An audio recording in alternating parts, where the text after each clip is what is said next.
আল্লাহ রাব্বুল আলামিন বলেন, আমি আরশের মালিক ইউনূসের চিৎকার আমি শুনেছি, শুধু শুনি নাই, জবাবও দিয়ে দিয়েছি।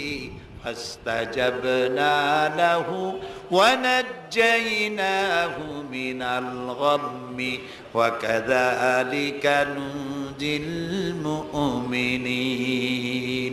আমি ইউনূসের ডাকের সাড়া দিয়া দিলাম, বিপদ থেকে বাঁচাই দিলাম। মাছের পেটের ভিতরে যন্ত্রণা শুরু হয়ে গেল। মাছ দেখলো বমি না করলে আর বাঁচবো না, এমন অবস্থা মাছের হয়ে গেল। মাছ পেটের ব্যথার জ্বালায় বেশি উঠলো, কেনারায় চলে গেল। ইউনূস আলাইহিস সালামকে বমি করে ফেলে দিল। মাছও বাঁচলো, ইউনূস আলাইহিস সালামও বাঁচলেন। আল্লাহ তাআলা বলেন, শুধু ইউনূস রে নয়, ওয়া কাযালিকা নুজিল মুমিনিন। আমার মুমিন বান্দারা যদি বিপদে পড়ে, এরকম বিপদে যদি পড়ে যায় আর আমারে যদি ডাকে, আমি আল্লাহ রাব্বুল